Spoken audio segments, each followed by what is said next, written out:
जंग के 13वें दिन भी रूस और यूक्रेन का एक दूसरे पर पलटवार जारी है।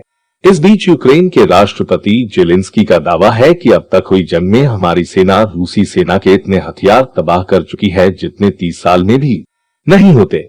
दुनिया भर में रूस पर लगी पाबंदियों और अपने ही देश में विरोध के बीच पहली बार रूस ने युद्ध विराम की शर्तों को यूक्रेन के सामने रखा है।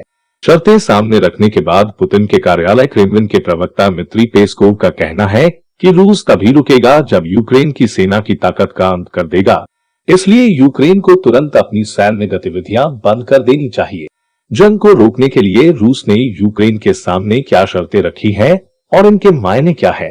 पहली शर्त, यूक्रेन को तत्काल संविधान में संशोधन के खुद को गुटनिरपेक्ष घोषित कर देना चाहिए। इस शर्त को पेश करने के पीछे रूस का सीधा इशारा यूरोपीय देशों की तरफ है। अपनी इस शर्त से रूस चाहता है कि यूक्रेन संवैधानिक तौर पर भी यूरोपीय देशों से दूर रहे और यूक्रेन की नीति यूरोपीय देशों से प्रेरित नहीं होनी चाहिए। रूसी राष्ट्रपति पुतिन कहीं न कहीं यही चाहते हैं कि यूक्रेन उन्हीं के इशारों पर चले और उन्हीं देशों से उसके साथ संबंध रहे जो रूस चाहता है। दूसरी शर्त, यूक्रेन को किसी सैन्य ब्लॉक का हिस्सा नहीं बनना चाहिए। रूस ने अपनी शर्तों में यूक्रेन को सैन्य ब्लॉक का हिस्सा न बनने को कहा है। ऐसा करने के पीछे उसका सीधा इशारा नाटो की तरफ है। रूस चाहता है कि किसी भी कीमत पर यूक्रेन नाटो देशों में शामिल न हो। इस जंग की शुरुआत होने कई वजहों में से एक कारण यह भी है। रूस और नाटो के बीच विवाद नया नहीं है। दरअसल दूसरे विश्व युद्ध के बाद जब नाटो बनाया गया तो उस वक्त पश्चिमी देश नाटो से जुड़े थे, लेकिन यह धीरे धीरे ईस्ट की तरह बढ़ रहा है, जो रूस को रास नहीं आ रहा है। साल 2017 से 2020 के बीच में भी 2 देश नाटो में शामिल हुए हैं। इसमें कुछ ईस्ट के देश भी नाटो में जा रहे हैं। विवाद की वजह यह भी है कि इसे सोवियत संघ के खिलाफ बनाया गया था और रूस सोवियत संघ का ही हिस्सा था। तीसरी शर्त, तत्काल प्रभाव से क्रीमिया को रूस का हिस्सा मानना चाहिए। रूस ने अपनी तीसरी शर्त में क्रीमिया को रूस का हिस्सा बनाने की बात कही। पुतिन क्रीमिया को वापस रूस का हिस्सा बनाना चाहते हैं।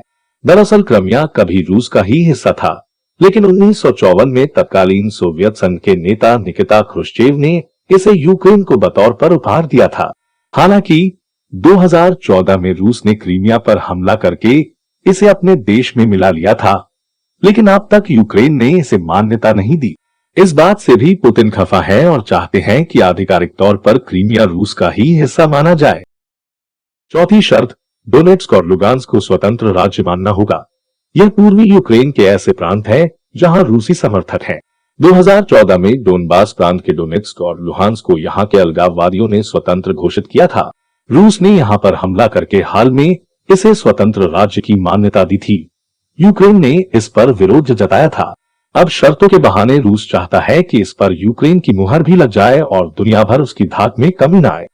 यूक्रेन की इन शर्तों पर सहमति ही एक बड़ा महायुद्ध होने से रोक सकती है।